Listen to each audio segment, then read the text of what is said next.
Hello, everybody. So I will indeed talk about high quality synthesis, how to generate automatically high quality systems. And this is joint work with Shaul Almagor, Udi Boker, and Denis Kupferman.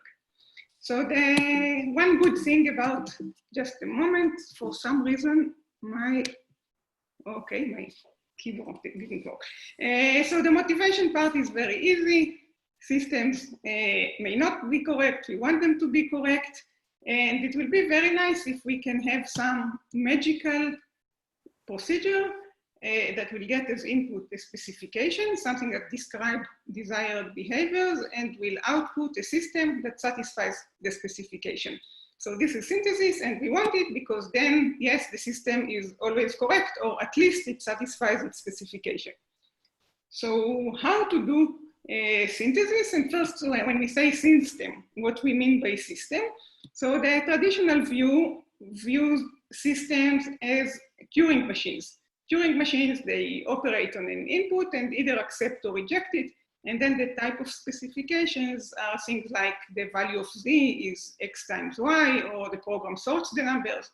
So this is programs that manipulate inputs. What we want to synthesize are reactive systems. Reactive systems, systems that interact with an environment, and they generate an ongoing behavior. So think about buttons, think about operating systems, communication protocols, elevator controllers. So all these, they don't terminate, and what we care about is their ongoing behavior, their ongoing interaction with the environment. And the type of specification, it seems like every request is eventually granted, there is no deadlock, and things that describe how the evolution of the interaction of the system with the environment proceed. So this is the type of specifications. How do we specify them? So we are going to use temporal logic. What is temporal logic? I assume you know, just let's see what the notations are. So we have a set AP of atomic propositions. They describe what is true or false in each configuration of the system. So if we want to sound more practical, it will be bus is on or request from user one. We will use just P, Q, and other small letters. And we have Boolean operators. So far we have propositional logic. We can describe a single configuration. And in order to describe computations, we add temporal operators. So the temporal operators, the common ones, and with them we can generate more, are G, globally, always. So always P holds in a computation if P holds everywhere, eventually P, next P holds in the next position, and a binary operator P until Q. So Q holds eventually, and P holds until then. And with these operators, we can generate many interesting specifications, like always request implies eventually grant, always eventually grant, which is infinitely many grants, yes, because always eventually we see a grant, and psi3 request until either no request or a grant. So this is temporal logic, and I didn't say, I mean, feel very free to interrupt me in the middle because I have no idea whether you listen, understand, or whatever. So this is temporal logic.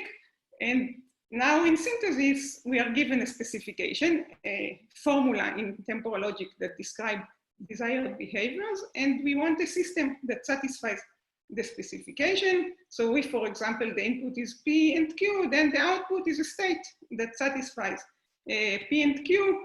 And this is just a truth assignment for P and Q. And this is easy because this is a propositional formula, but it already gives us some intuition that synthesis goes hand in hand with satisfiability.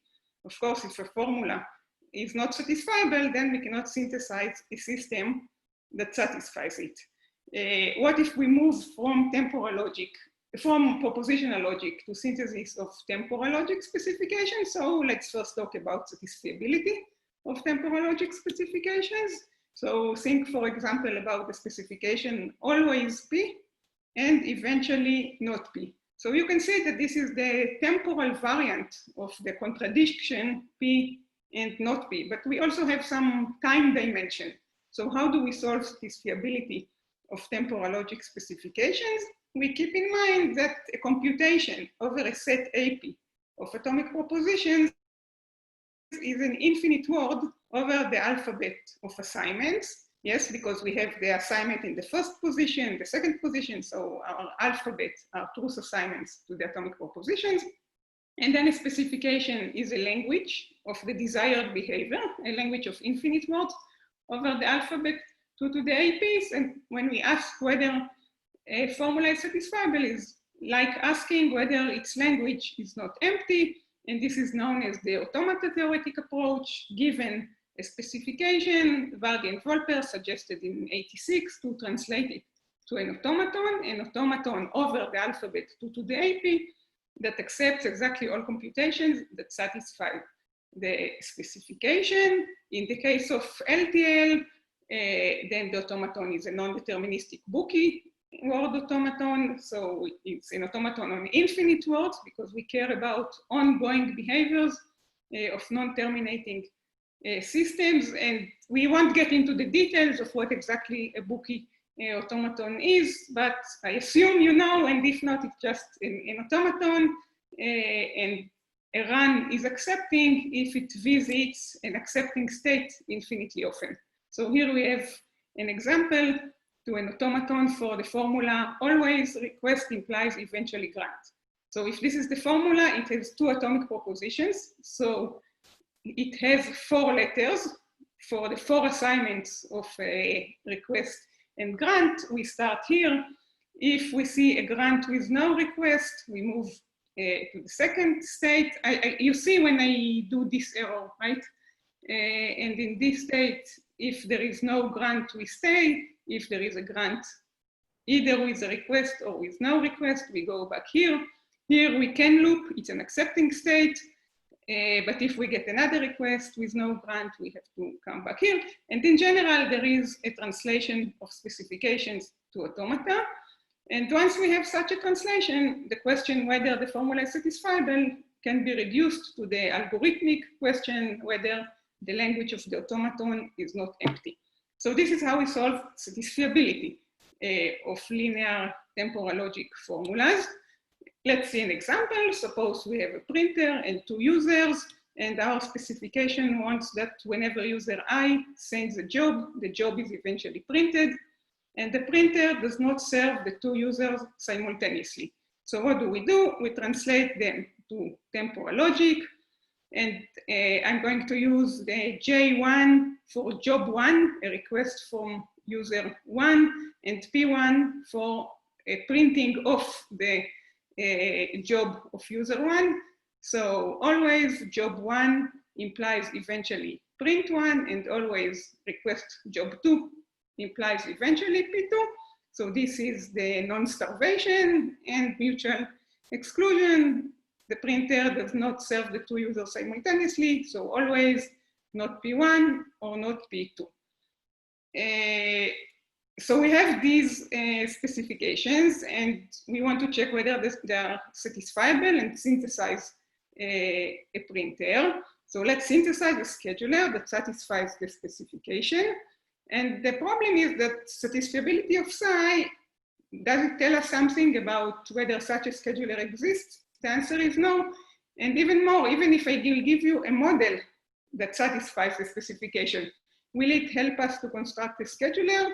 Then again, the answer is no. Here is an example. Here is a model that satisfies the specification. You can see that whenever J1, then eventually P1, and whenever J2, then eventually P2, and P1 and P2 never holds together, and still it tells us nothing, gives us no clue how to generate, how to synthesize a system that satisfies the specification. Why? Because this model is a scheduler that is guaranteed to satisfy psi for some input sequences.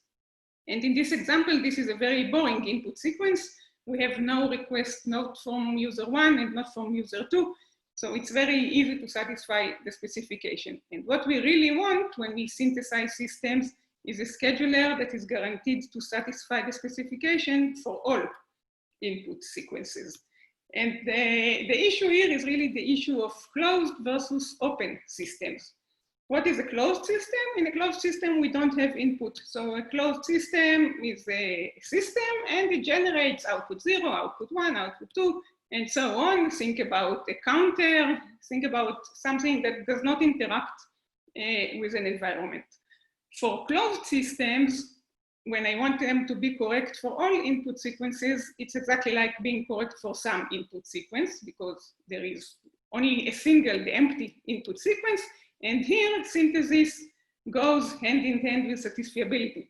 If I will specify, for example, a counter and will find a satisfying model for it, I synthesize the counter. But what we really want is to synthesize systems, open systems, system that interacts with an environment. In such a system, they generate an output, but then an input comes and they generate another output. And this output, it makes sense that it would depend on the input, and then another input comes, and another output, another input, another output, and so on. So what we see is that we distinguish here, we distinguish between atomic propositions that are input and are generated by the environment, and atomic propositions that are output.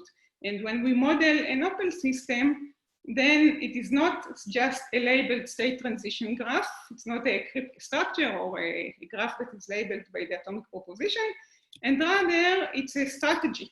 It's something that takes finite input sequences, finite sequences of assignments to the input signals so far, and generate the next output sequence. To understand this notation of strategy, we talk about regular strategies. So the complicated definition is that a strategy is regular if for all output assignments, the set of input words to which I generate this output sigma is regular. And what hides behind this definition is that regular strategies, they have finite state transducers. So transducers are like automata. They have inputs assignments on the edges, and each state is labeled by the output that we are going to generate. So here, for example, I generate sigma 1, then if input tau 1 arrives, I generate sigma 2 and move here. If tau 1 arrives again, I generate sigma 3 and so on.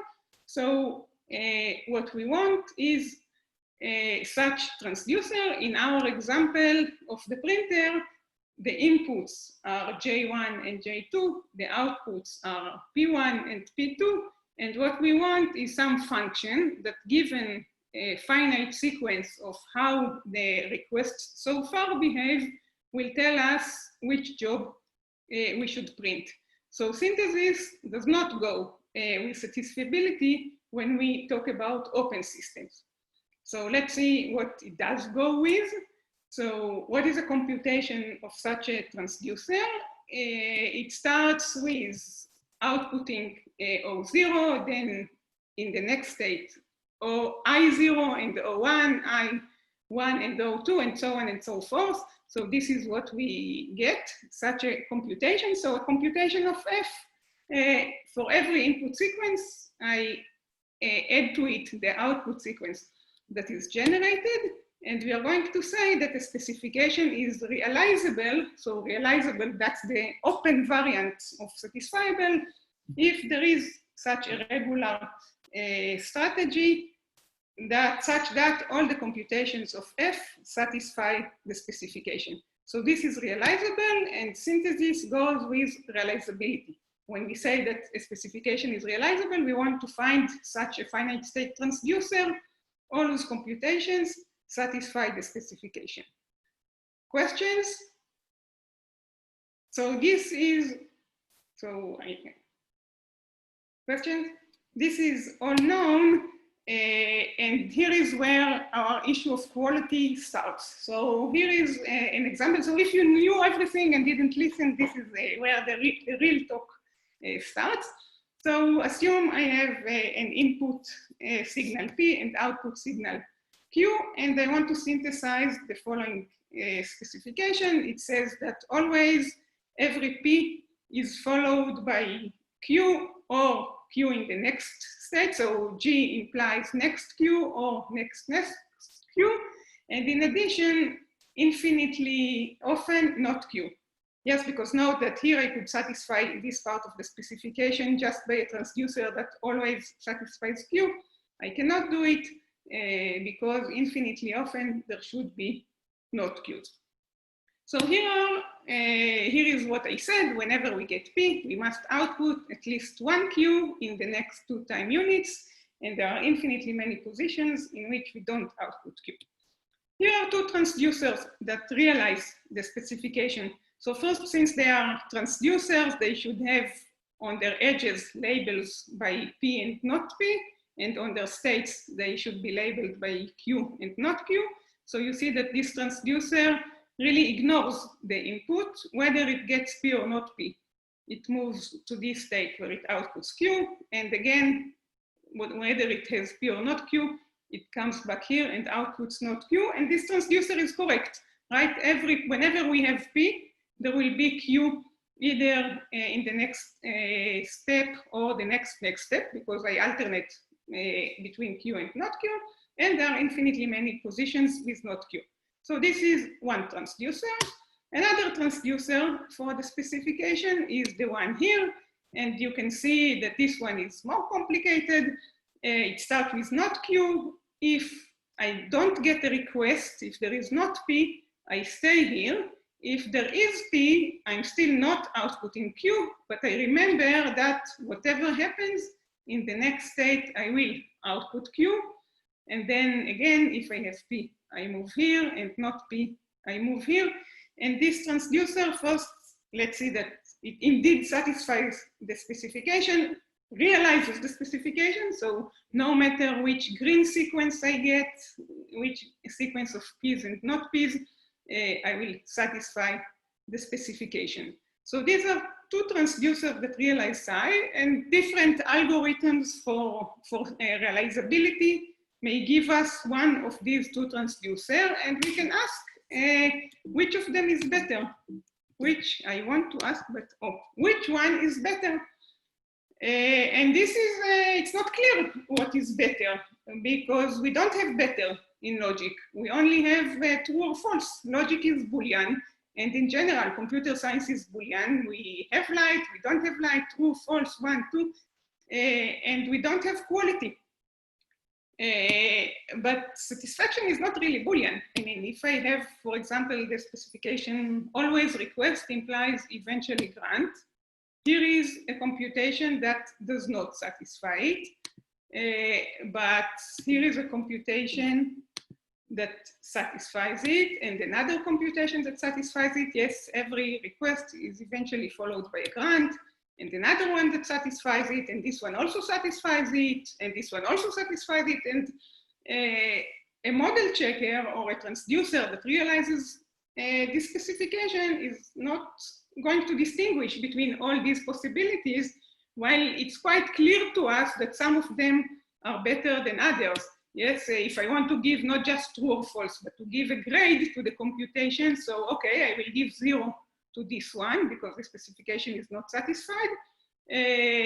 But this one will get, let's say I waited a lot for the grant, so I will get a lower grade than here when I immediately satisfy the grant, and here there is a request that is followed by 2 grants. Is it okay? I'm not sure. I want to have some mechanism, and the Boolean setting does not distinguish between these different ways in which a specification is satisfied.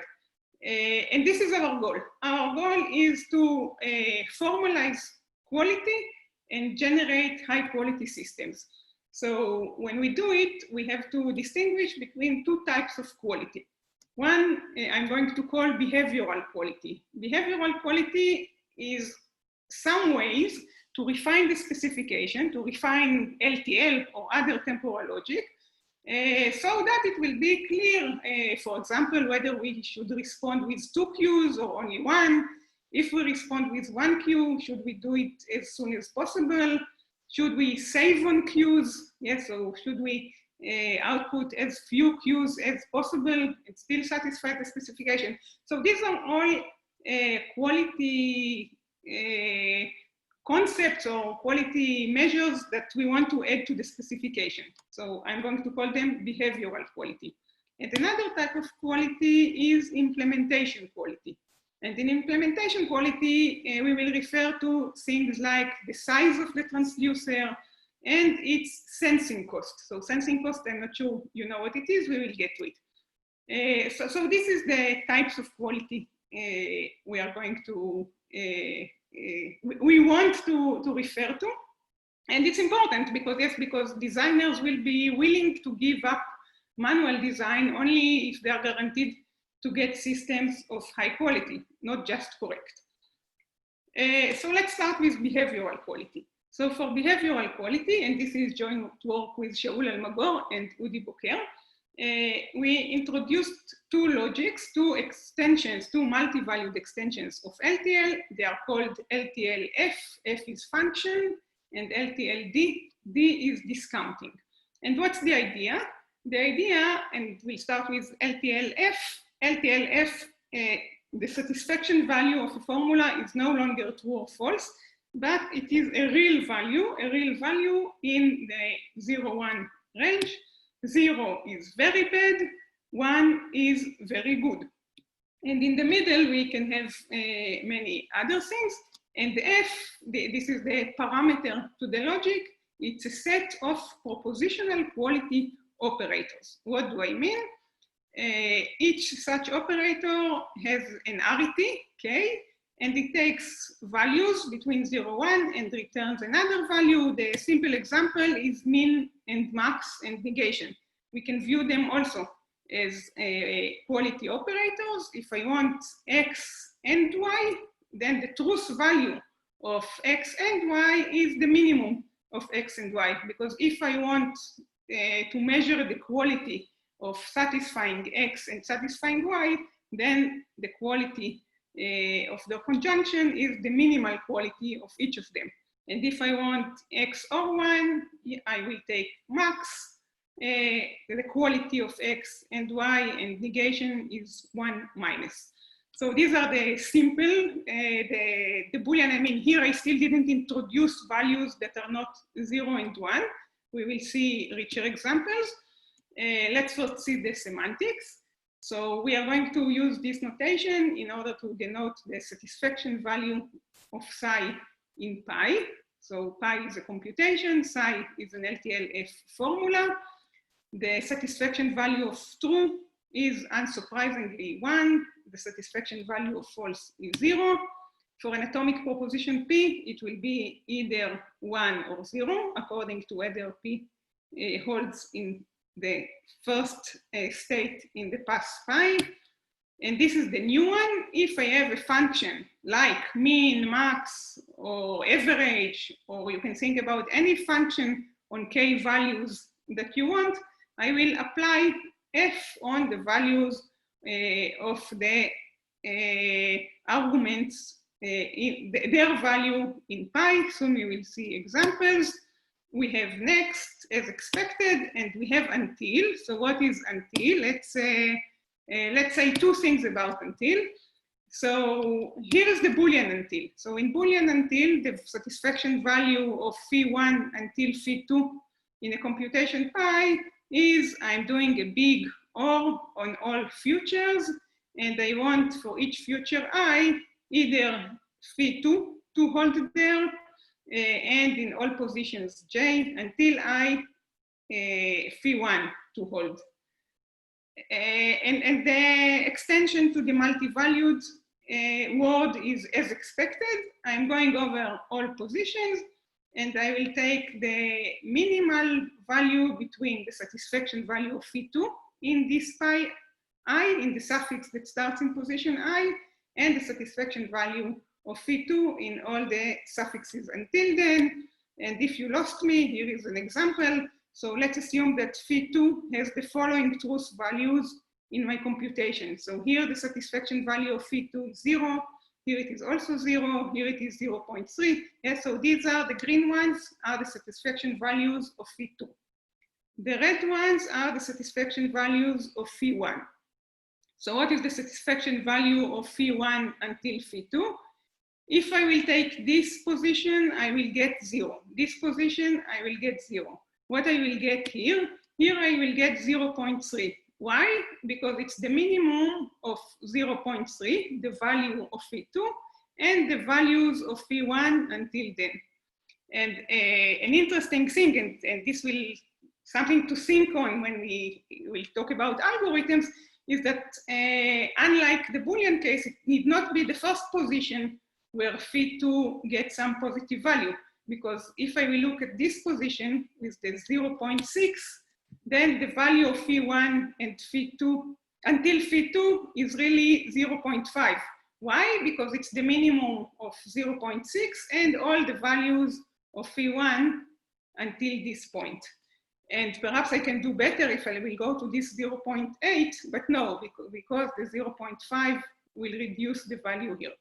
So the truth value of phi1 until phi2 in this computation is 0.5, because I'm doing max on all possible positions, this expression. Questions? So this is the semantics of LTLF, and we said that we want to get interesting values, not just 0, 1.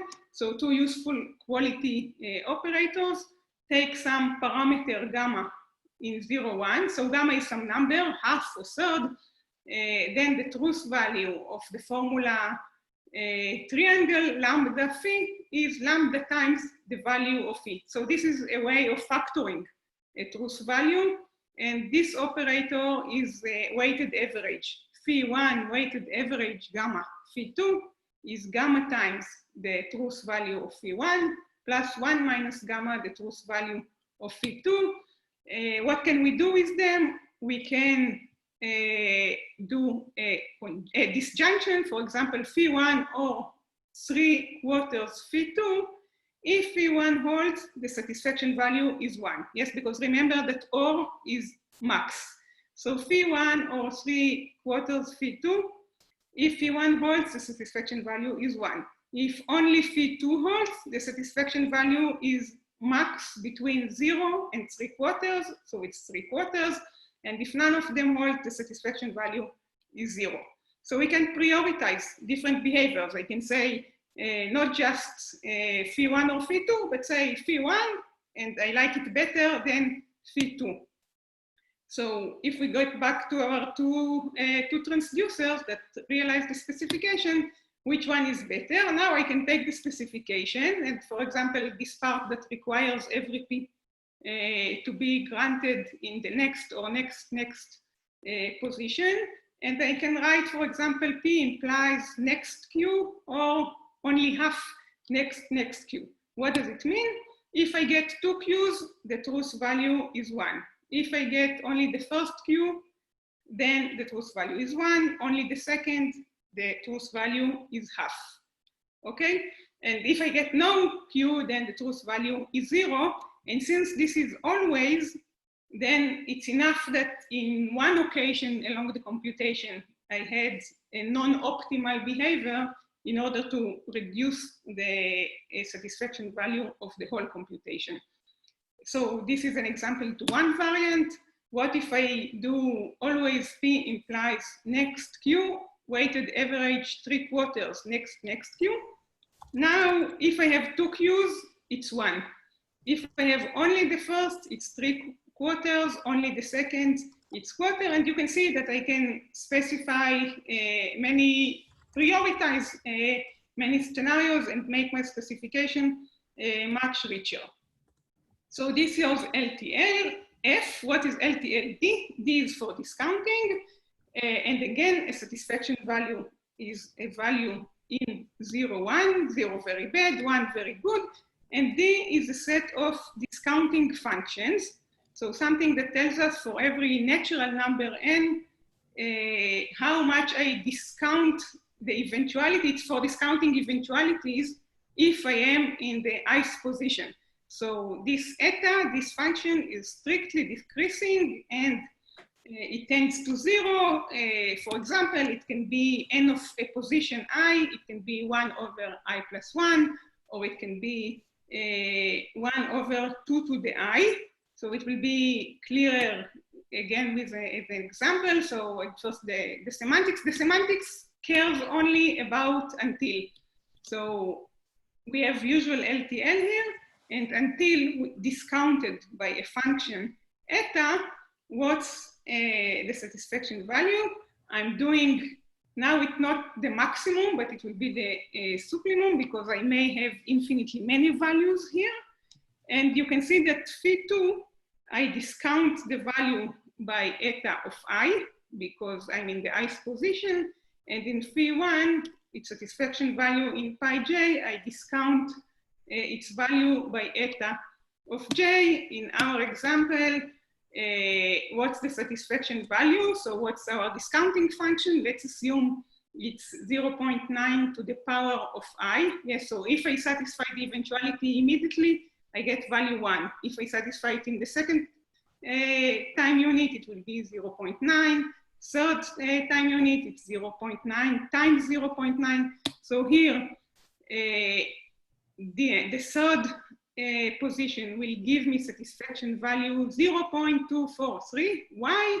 Because the 0.3, I multiply it by 0.9 to the power of 2.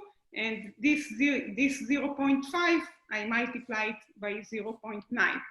And if I go far and reach this 0.6, then I have to multiply the 0.6 by 0.9 to the fourth. So never mind the details, but you can see that I have a way to punish the system when it is late in satisfying eventualities, and we have a logic that supports it. In our example, if we consider always, eventually, not Q, so if the eventually is parameterized by the discounting function 0.9 to the power of minus I, then what I get is something that considers the longest window with no Qs. If the longest not Q window is of length 1, then the satisfaction value is 1. If it is of length 2, then the satisfaction value is 0.8, and then I can have 0.8 to the power of 2, and so on and so forth. So this can motivate the synthesizer, yes, the system to respond to requests to satisfy eventualities as soon as possible, and I can choose which discounting function I'm using. It may not be an exponential decay, yes, it can also be 1 over I or any other function we want. Always P implies eventually Q, then I can punish for long waiting time for Qs and so on. So these are the logics, and now let's say something about decision problems for them. So decision problems for LTL, they become search and optimization problems for LTL-F and LTL-D. Yes, because now it's not just a yes, no question, but when I do model checking, for example, I'm going to get a grade model checking given a system S and an LTL-F formula psi, find the satisfaction value of psi in the system S. And what is it? It is the infimum or the minimum satisfaction value in a computation. So this is model checking, and in synthesis, and this is really what we want, given a formula over sets I and O of input and output signals, find a transducer T such that the satisfaction value of psi in T is maximal. And what is the satisfaction value of psi in T? It can be the infimum, the minimum value, and this means that really designers will be able to specify quality and to make sure that the synthesis algorithm returns systems of quality that is comparable to the things they really have in mind, which is not just correct, but also high quality. And we have these algorithms, and we have them also, yes, if we want to solve them, we can go back to a decision problem. and add a threshold, and we just ask whether the system is above this threshold. And in synthesis, we know how, given an LTL formula and a threshold T, to find a transducer that satisfies realizes the specification in value that is at least 2. For LTL F, this is not too difficult. I mean, the extension, the algorithmic extension, if we start with algorithms for LTL, it is quite expected, the extension, and this is because an LTL-F formula has only finitely many possible satisfaction values. So we can translate it to a finite state automaton. Yes, even though the formula may have, in fact, exponentially many possible satisfaction values, it is finite. And therefore, the model checking, there is something clever there that even though there are exponentially many possible values, we can still solve model checking in synthesis in P space and 2x time as in the Boolean setting, but it is not surprising. I will skip this. This is how we do it. We generate the automata theoretic approach to a multi-valued variant. For LTLD, this is more difficult, and it is more difficult because an LTLD formula may have infinitely many possible satisfaction values. Just think about eventually P with some discounting function. Yes, it has infinitely many possible satisfaction values. So decidability is based on the threshold. We can still solve it. These are much more complicated algorithms, and the exact complexity depends on the discounting function. It is P space model checking for exponential decay, which is good, which is like model checking. When we combine LTL-F with LTL-D, we have both the propositional behavior operators and discounting. We get an undecidable logic. This is because a formula with both weighted average and discounting can encode a 2-counter machine, but we have decidable fragments. So this is LTL, F, and D. One last thing I want to say about it is that we also have a stochastic approach.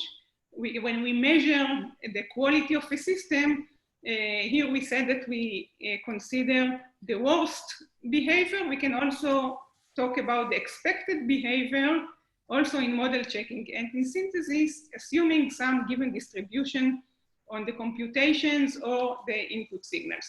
So everything can be measured, also quality can be measured also in a stochastic approach. So back to our 2 transducers, we spoke about behavioral quality, how to specify in a multi-valued extension of LTL, which correct is better. And now let's say something about the sensing cost, about other implementation quality issues. There are many things to say here, not just size and sensing. I will focus on sensing because this is a relatively recent work. What do I mean by sensing? In our example, if we consider these 2 transducers, then you can see that T2, transducer T2, when it is in this state, it has to sense P. The transitions depend on the value of P. If P is true, I go here. If not P, I stay here. The transitions here in this transducer is independent of the value of P. Yes, here I move to the state with Q, whenever P or not P hold. So here I will say that P is sensed, and here P need not be sensed. And we want to synthesize systems that are cheap. Yes, whenever we activate a sensor, we have to pay. Whenever we put a sensor in a state, we have to buy it. So our goal here, when we talk about quality, implementation quality, we are going to seek transducers that use as fewer sensing as possible. So our goal is to synthesize a correct transducer with minimal sensing. So let's formalize what we mean by this complexity measure. And we can define it even for regular languages. Yes, here is a deterministic automaton. This automaton is a deterministic automaton for the language of all words over A, B, C that contains the subword A, B. Yes, with no A, I loop here, A gets me here, I'm waiting for the B. If I see a C, I go back here, A, I stay here. If I see a B, I'm happy, I'm in an accepting state. So in this automaton, I know that every language has an index. This is the narrowed number of equivalence classes, the minimal number of states of a deterministic finite automaton that recognizes L. I'm skipping this residual automaton. What I want to say, the bottom line is that the index of a regular language is a useful, clean, and important measure for the complexity of regular languages. Yes, how many states a minimal automaton is. And our work on regular sensing, what we really introduce is a new complexity measure for regular languages, the detail in which a random input word has to be read in order to decide its membership in the language. So we assume languages over alphabets of the form 2 to the p for a finite set p of signals. And the question is whether we need to sense all the signals in P in a transition, as we saw in the example. In this example of an automaton, my two signals are A and B. Here in Q0, the set of sensed signals is A, because in order to decide where to move, I don't care what the value of B is, I only have to read A. Sensed of Q1 is B, I have to read only B.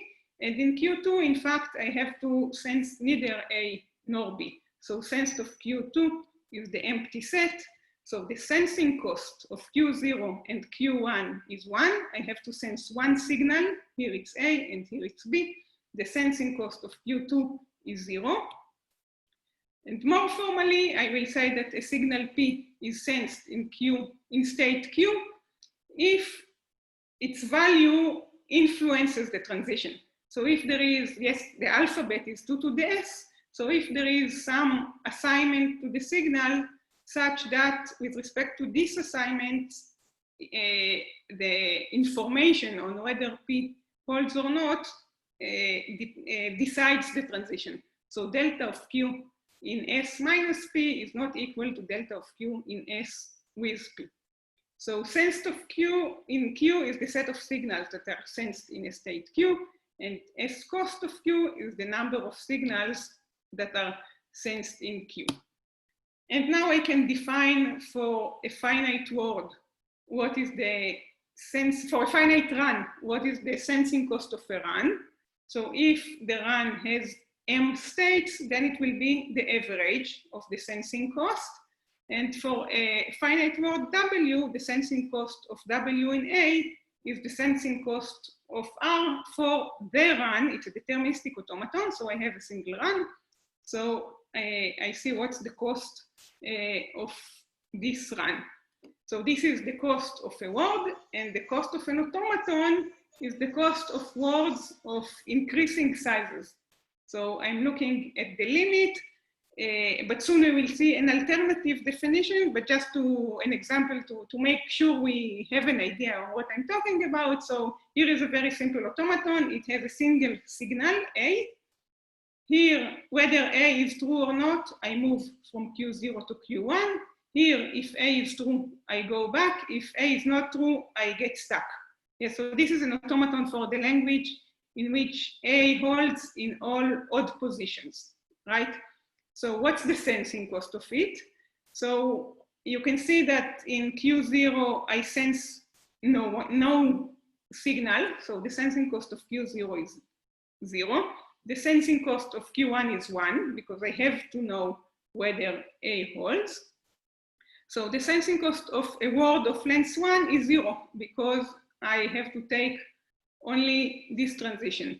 The sensing cost of a word of length 2 is the average, half, because there are two states in the run. I start with no sensing, then I cost one signal. So the sensing cost of a word of length 2 is half, which means that on average, I have to sense half a signal in each state. And this is in fact true also for words of increasing sizes, yes, because every word, no matter what its size here is, in half of the states I'm sensing, in half of the states I'm not sensing. So the sensing cost of this automaton on every word is half. And I am skipping, let's see how much time I have. I started early, I started late, but I won't be too, let's see.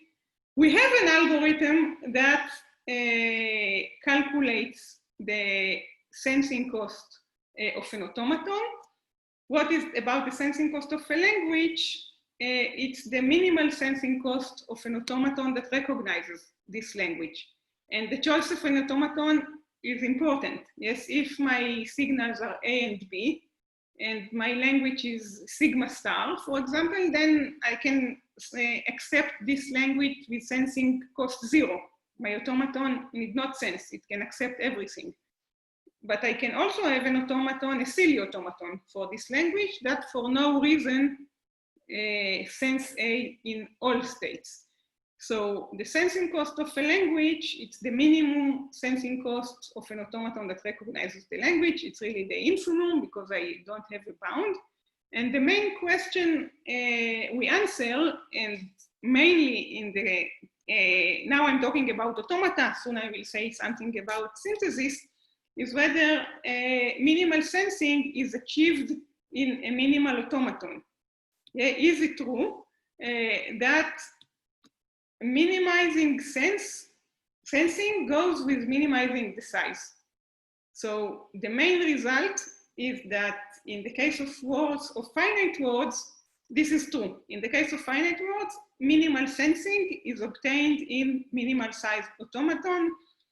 So we are happy, and it's even not a too difficult proof.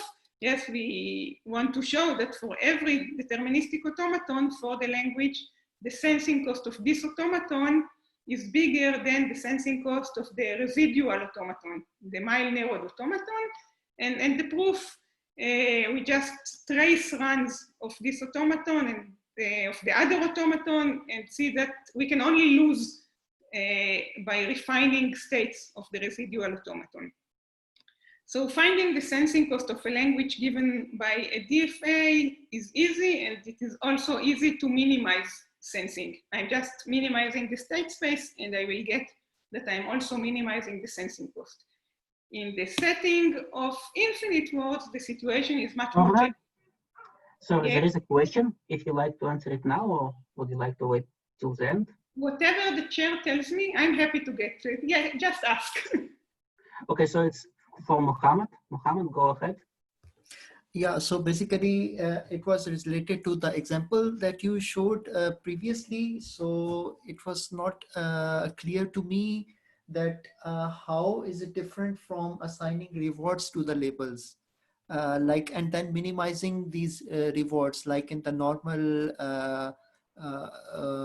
model checkers. For example, like if we assign rewards like some values to these transitions and then minimize these rewards. So how exactly is this different from that scenario? That I want to maintain the language. Okay, that if, I mean, you are right that when we solve the question of synthesis with minimal sensing, it is technically, we are going to reduce it to solving mean payoff games where we want to minimize costs. Yeah, we are going to charge the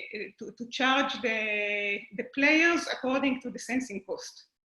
But in the setting of automata, I have to maintain the language. I cannot just skip states. But perhaps I didn't understand the question.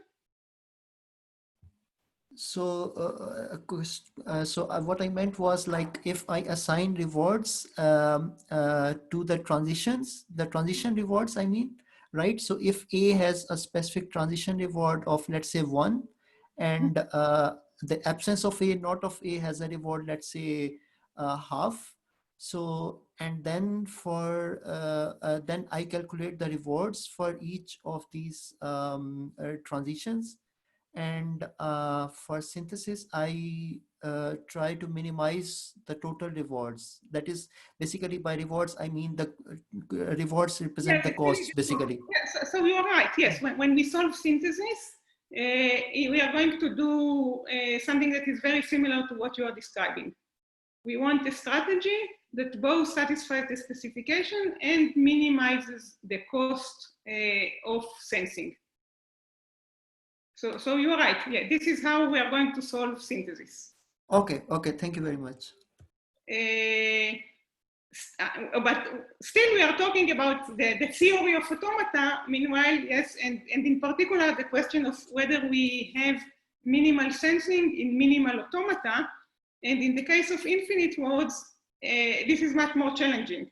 First, because even minimal automata is not, it's not that it's not well defined, but there are several minimal automata. Yes, here, for example, are 2 minimal automata for infinitely many A's and infinitely many not A's. And here, all the states of this minimal automaton sense A, so the sensing cost is 1. And here, the state Q2 does not sense A. So only these 2 states sense A, and the sensing cost is 4/5. So minimal automata are different. And also it is not clear whether the minimal sensing is attained by a particular automaton. Here is an example, an automaton for infinitely many P's. Yes, so my signal is P. And here is an automaton that it does not sense P. Only in QM it senses P. If not P holds, it looks here. If P holds, it goes to an accepting state.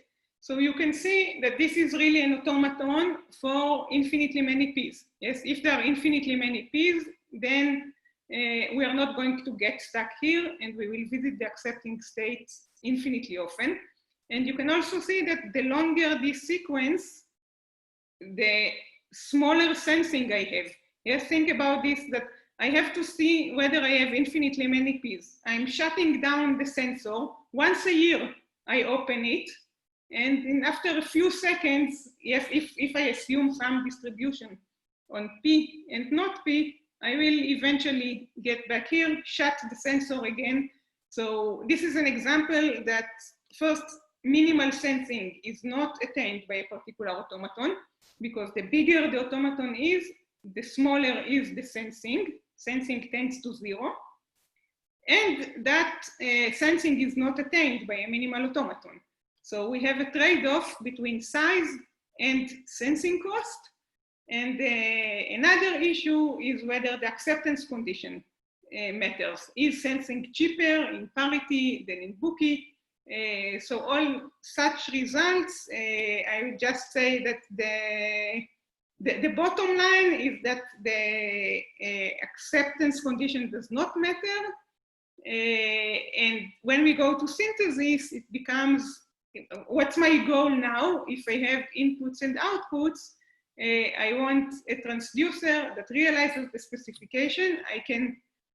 Here is an example. Suppose that this is my specification. It says that if I have not P and not Q, I have to respond with not A. If I have P and Q, I have to respond with an A. And if P and Q do not agree on their value, I can respond with whatever I want. So a transducer that satisfies it, here is a transducer with sensing cost that senses P and Q here. Here it senses nothing. And the bottom line of this example is that here the sensing cost is 1, but I can realize this specification in a transducer that is cheaper in terms of sensing cost.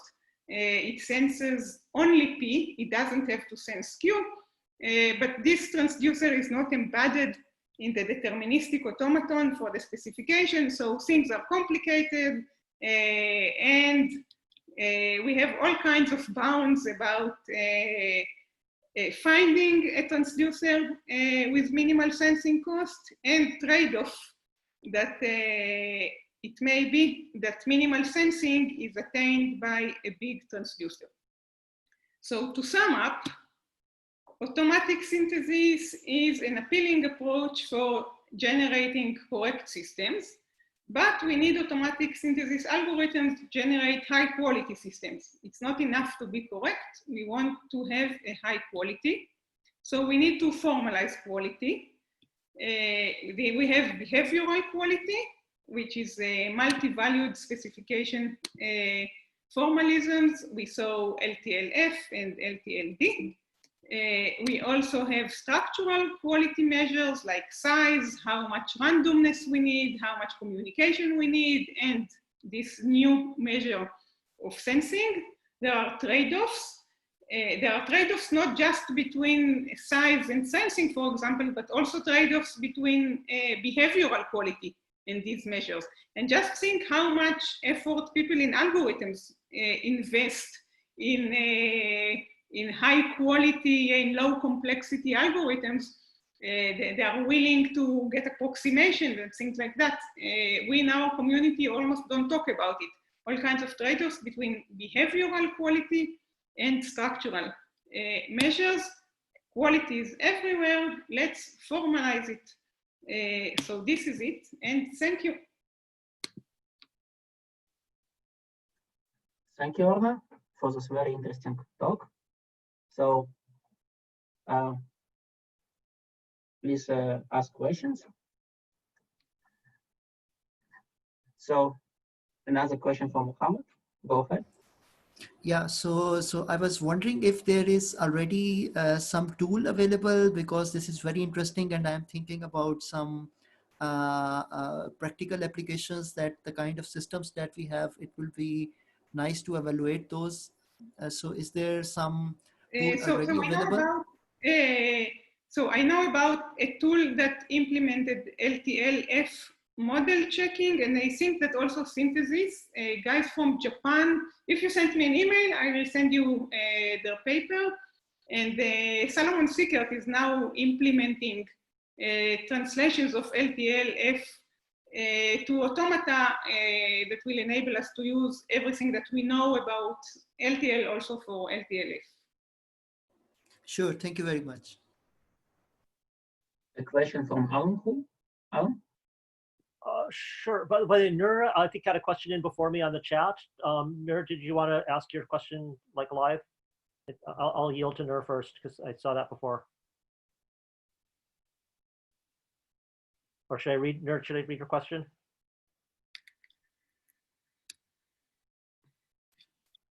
I mean, I'm happy either way. Nur can't unmute. Okay, I now see chat. Okay. Yeah. In the chat, I see a question. I see that Nir wrote something. But Ellen, you want to first finish your question? First? Okay. I'll just, and forgive me, I really enjoyed the parts of your talk that I caught, but unfortunately between teaching and office hours and stuff, I missed a whole ton of stuff. So just tell me, like, you talked about this already. The discussion on quality and a lot of the formalisms remind me a lot about MDPs. And so the question is, but this looks more general, right? So can you sort of subsume all the theory that people have been doing in MDPs under this framework? So our major tool, especially when we talk about quality in the stochastic version, are MDPs. Yes, and also combinations of MDPs with mean payoff games, because we want to also add weights on top of them. Right. So yes, so this is the algorithmic tool with which we solve things. But one of the issues is that our starting point is temporal logic, at least for LTL and LTLF, yes. So our starting point is temporal logic. So there is the issue of translating them to some finite state automata or MDPs or probabilistic something. Right. But like, if you hang out with like the AI folks, you know, they would love to like design an MDP that like gets to the best reward function or something, right? And so that there with your LTL spec, right, or your LTL Yes. app, you could get. These are very related issues, and this is our algorithmic tool. Eventually, the algorithms boil down to finding optimal strategies in stochastic games that are similar to MVPs. Right, but you would have like a more flexible specification mechanism than kind of typically the decision science people. We also study the trade-offs. So this is something like how to get a system that satisfies the specification in high quality, but save on state space, save on sensing. Right, right. Cool, cool. Thank you. Okay, so I will try to read Neil's question from chat. So in the example with globally, if P holds, then XQ or XQ, so Q holds is on the next one, the next cycle. So once the value goes down to say 0.5, then the next values are not very important. Is there an easy way of making it important again? So, I will generalize the question. Yes, in LTLF, a weakness is, for example, that in general, if I have, let's say, always P, and P holds everywhere in satisfaction value 1, and only in one position it holds in satisfaction value 3rd. Then for always P, I will get 3rd, even though only in one position it was problematic. There are richer possibilities like limit average or to accept some finite number of glitches and things like that. So we can do it. So the answer is there is no easy way because then an important feature of LTLF is that we have only finitely many satisfaction values that are possible. If I want to have a richer specification formalism, the main question to ask is whether I can still bound in advance the number of possible satisfaction values. I can do it. I can say I will take some fixed number of such segments and things like that. But once I go to things like limit average, which is the richer way of making it important again, the complexities get much higher.